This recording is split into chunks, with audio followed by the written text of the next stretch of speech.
Hola a todos y bienvenidos a un nuevo episodio de Oneg by Lilmod Ulelamed. Aquí, Eliezer Markov, en mis redes sociales en Facebook, Agustín Markov, en Instagram, Chori Markov para los conocidos. Me acompaña en este momento mi compañero, mi amigo Benja Laluf. ¿Cómo estás, Benja? ¿Cómo estás, Agustín? Ya que te presentaste como Chori y Eliezer, feliz cumpleaños antes que todo. Cumpliste esta última semana, así que muchas felicidades. ¿Y Bueno, cómo se siente estar tan cerca? Vos ya estás transitando hacia los 30. estoy camino a los 30. A ver, para quien escuche esto, porque digo, esto lo pueden escuchar dentro de 5 años, en 3 meses, así que vamos a decir que esto está pasando cerca, ¿sí? Pasaron poquitos días de mi cumpleaños, así que bueno, cualquiera que lo escuche en cualquier momento, deséenme cosas lindas, sea el momento que lo escuche, ¿no? No importa. Bueno, ¿cómo estás vos, Perfecto. Benja? Bien, bien. Yo súper bien. Anuncio mis redes como todas las semanas. Facebook, Benjamín Alaluf. Instagram, Benjamín Alaluf. Y en todas partes, Benjamín Alaluf. Hasta es mi mail. Tendrías que armarte redes sociales nuevas solamente para decir que también sos Benjamín Alaluf en esas también. Claro, exacto. Yo muy bien, todo bárbaro. ¿Vos cómo andás? Yo muy bien, hoy muy ansioso, muy emocionado porque primero ya vamos recibiendo algunos comentarios sobre los primeros episodios, el de presentación y el episodio número 1 sobre la continuidad, y ansioso también por lo que vamos a vivir y lo que vamos a ir charlando hoy, de un tema que realmente sé que nos gusta mucho a los dos y que van a salir cosas muy lindas. Vamos a presentar este tema, vamos a contarle a la gente de qué se trata este capítulo, este episodio número 2, que tiene como título, acá ruido de tambores, de redoble, la memoria.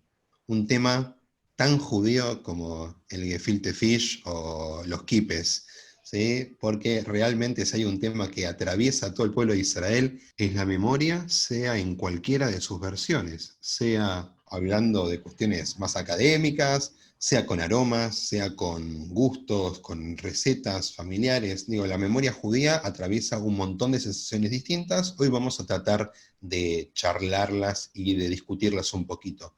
Benja, ¿qué es lo primero que se te cruza la cabeza cuando pensás en la memoria y el judaísmo? Iba a responder algo distinto hasta que dijiste y el judaísmo. Bueno, la memoria y el judaísmo. Yo pienso rápidamente en Yom HaShoah. Si vos me decís lo primero que se te viene a la cabeza, Yom HaShoah, el día del recuerdo de las víctimas de la Shoah, del Holocausto. Creo que, no sé, te encierra todo lo que es memoria, pero que me parece que me pasa porque es todavía parte de la memoria sensible. Porque perfectamente podría ser Pesaj, la salida de Egipto o la expulsión de los judíos de España, pero bueno, creo que nos debe pasar a muchos que lo primero es Yom HaShoah. Segunda imagen, te digo, casi que se me viene el toque junto a Yom HaShoah, los carteles reclamando justicia por la AMIA y la embajada. Qué interesante. Muy interesante porque haces una clara referencia a casos de memoria muy fresca, muy reciente. ¿Sí? Si bien ninguno de nosotros dos estuvo en la Shoah, Baruch Hashem, y ninguno de nosotros dos tampoco estuvo en o durante el atentado a la Embajada de Israel a la AMIA, si bien ya habíamos nacido, ahí hay que hacer algún chequeo de fechas y de cuentas, pero tengo Vos entendido habías que sí. nacido. Uy, no me digas que soy tan viejo y vos no. Bueno, Yo para había para la AMIA yo tenía pocos meses. ok, yo tenía pocos meses para el de la embajada, ¿sí? Así que estamos a mano. Pero qué interesante porque en la memoria judía se juega esto de equilibrar las memorias recientes, frescas, con las memorias a las cuales nadie que nosotros conozcamos va a tener ni un solo recuerdo.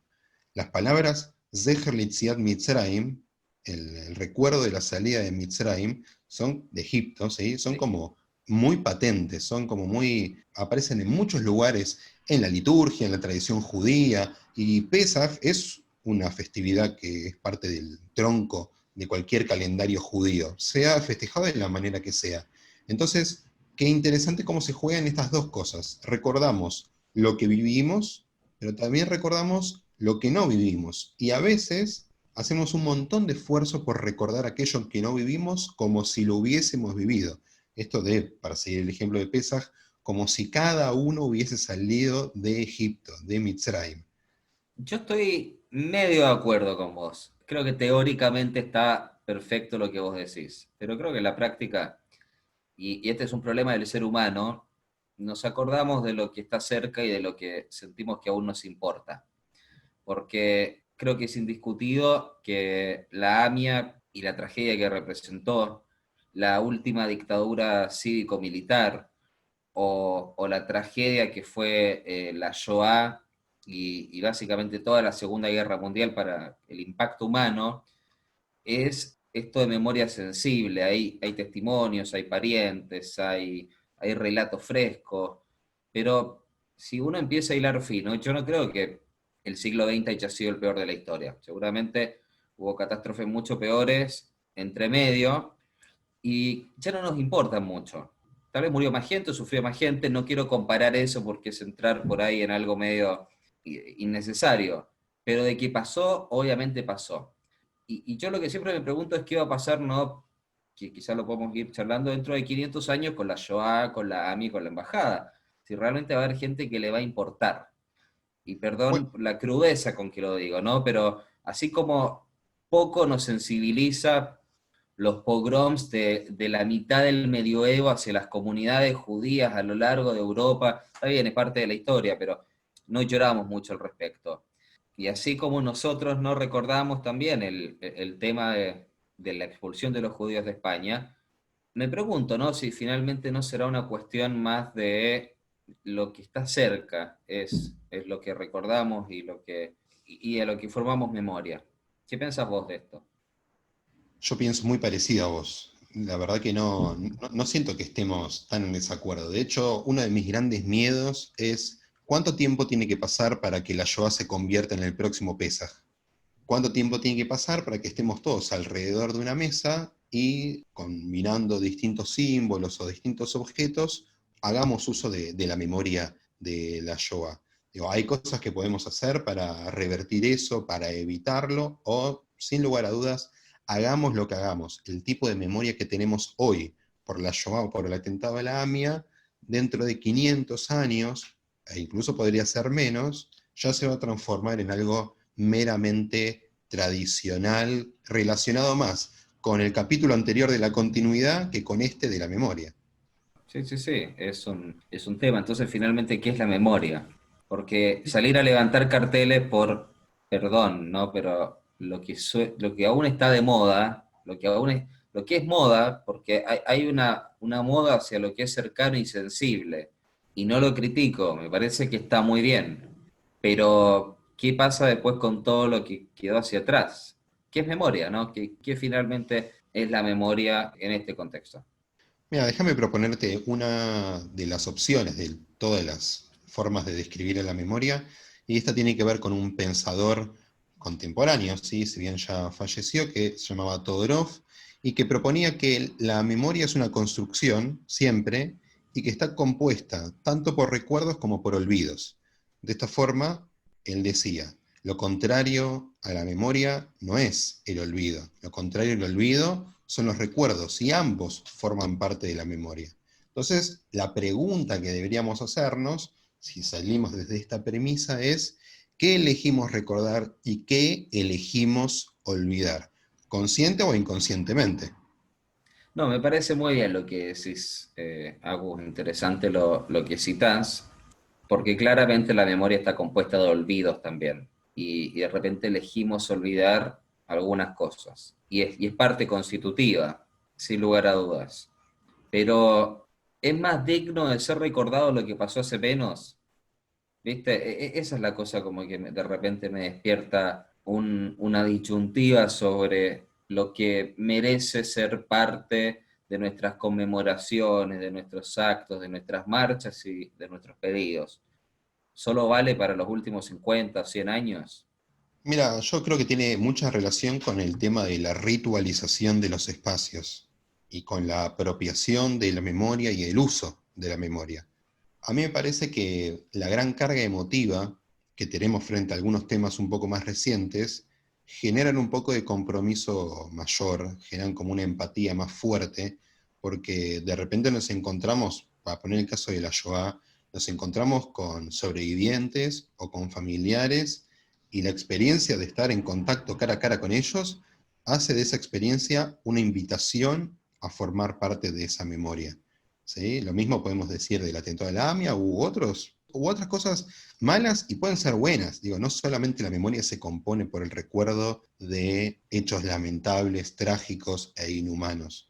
El desafío, me parece que es que cuando nos encontramos con algo más lejano, con lo cual tenemos a priori una distancia mayor, que puede ser en distintos aspectos, puede ser, por ejemplo, en lo temporal, pero, por ejemplo, si hablamos de la expulsión de los judíos de los países árabes en mitad del siglo XX, que coincidió con la creación del Estado de Israel, ahí no tenemos una distancia temporal mayor a la Shoah, pero ahí tenemos como una distancia en cuanto a lo que consideramos cercano a nosotros. Entonces, por ahí, a mí en lo particular, no tengo ningún día fijado en el calendario en el que diga, bueno, hago algo para enriquecer la memoria de aquellas familias y comunidades que pertenecían a esos países y que fueron expulsados. Aparentemente, entonces, la temporalidad no es lo único que nos puede alejar de la construcción de la memoria. Y volviendo a lo que decía al principio, los rituales a veces funcionan como facilitadores cuando hay esta distancia y tratan de, con algunos pasos a seguir, acercarnos un poquito más para que la memoria pueda construirse e ir transfiriéndose generación tras generación, pero a veces cuando dependemos pura y exclusivamente de lo ritual, prácticamente lo que hacemos es repetir una práctica por repetirla y nada más. Es todos juntos cantando Amán, Ishtaná, Laila Z, qué es lo que diferencia esta noche del resto de las noches, pero no sé si estamos repensando la idea de la libertad o que nuestros antepasados realmente fueron esclavos en otra tierra. ¿Sí? Esto es lo que me pasa con lo que vos decís. Es cierto. No, es interesante lo que decís, que la distancia no solo tiene que ver con el tiempo, porque nos sensibiliza. Yo hablé, lo primero que se me viene a la cabeza es AMIA y no Múnich. Es la cercanía en el tiempo y en el espacio. Por eso creo que la memoria es algo que debe ser tomado con mucha cautela y tratar uno también de ser sensato al comprender que ejercitamos la memoria, pero abarcamos un campo muy pequeño de esta. Quizás la memoria entonces debe ser entendida también, y ahí radica lo importante, como una construcción colectiva, porque yo recuerdo los acontecimientos recientes y cercanos a mí. En otro lugar hay otra persona recordando lo que le concierne a ella, y entre todos sostenemos la memoria de la historia. Sí, y con lo que decís, me pasa que también nos deja la responsabilidad de entender que la memoria es muy endeble. Pero Agus, déjame preguntarte algo. ¿Cuál es el objetivo de la memoria? Mira, una frase típica es decir, la memoria tiene que ser usada para que las cosas malas no se repitan y para que las cosas buenas se repitan. Lo cual no sé si me resulta tan evidente que sea así, porque a veces nos acordamos de cosas que no necesariamente tienen un objetivo con el futuro. Me parece que la memoria tiene que ver con poder tener en claro un camino del pasado por el cual uno llega al momento en el que llega. Quizás lo más reciente nos puede ayudar a entender por qué estamos aquí, pero lo más lejano en el tiempo también forma parte de lo que construimos para llegar a eso que consideramos la memoria más reciente. O sea que básicamente la memoria nos va conectando con el pasado, pero no creo que pueda tener sentido una memoria que no se relacione con el presente y con el futuro de alguna manera. ¿Vos creés que todo tiempo pasado fue mejor? Bueno, eso es uno de los grandes problemas de la memoria. Muchas veces es tan recortada y tan parcial que nos acordamos solamente de las cosas lindas del pasado, entonces evaluamos al presente como todo negativo. Nosotros que nos consideramos jóvenes, los jóvenes siempre sufren de este tipo de pensamientos, porque los más adultos, los que llevan más tiempo en este mundo, siempre consideran que algunas cosas del pasado estaban mejor hechas, o las hacían mejor ellos, o quien fuese, y que las generaciones más nuevas siempre tienen eso distinto que están haciendo mal. siempre es una memoria parcial, porque creo que la humanidad, de la forma que sea, pero me parece que la humanidad va sumando pasos en la historia, va mejorando siempre un poco más. Y creo que los jóvenes nos adjudicamos una parte de los logros de estos tiempos, que tienen que ver con progresos sociales, con igualdades, con derechos, que antes ni podían ser pensadas, pero quizás no cumplimos aquello que se recuerda como algo que era hermoso, memorable, ¿sí? Cosas que son parte del recuerdo de, de algunos más grandes que nosotros. La Torá dice que hay un personaje en particular que le causó mucho mal al pueblo judío, que es Amalek. Y dice, recordá qué te hizo Amalek para borrar su memoria. Hay una aparente contradicción en eso. Tenés que recordar por un lado y a la vez tenés que olvidarlo, o tenés que ser capaz de borrar su nombre de la faz de la tierra. Creo que extrapolado lo podemos llevar a cuánto personaje y episodio nefasto hay en la historia, ¿no? ¿Hasta qué punto debemos, como las grandes controversias cuando se habla de si se deben o no publicar y editar el libro de Hitler, por ejemplo? ¿Es correcto? ¿No es correcto? ¿Hay que borrarlo o hay que leerlo y de eso hacer una construcción? Es buenísimo el tema que planteas. Me parece tan interesante que no sé si tengo una respuesta. Sí, diría que el gran triunfo del pueblo de Israel frente a varios enemigos o adversarios que ha tenido a lo largo de la historia es esto de poder nosotros contarlo desde la memoria, mientras que aquel adversario está esfumado de la faz de la tierra. Al final de cuentas, podríamos pensar que, aunque durante mucho tiempo fuimos menos y fuimos perseguidos, y todo este relato que también forma parte de la memoria y es un punto muy fuerte en la memoria colectiva judía, creo que también lo que se recuerda es que como nosotros recordamos, nosotros perduramos. Como que la memoria además tiene un uso político, un uso de supervivencia. ¿Qué te parece pensar si como positivo ejercicio de la memoria también, como decíamos hace un rato, es bueno ejercer el olvido o al menos saber dar vuelta a las páginas en la historia? Entonces, quizás la mejor respuesta para honrar la memoria es lo que hablamos el episodio pasado, que es asegurar la continuidad y que todo lo que pasó, lo bueno y lo malo, no fue en vano, sino que nos constituye y un poco nos obliga a seguir hacia adelante. Es que me parece que los libros no recuerdan, los documentos históricos no recuerdan.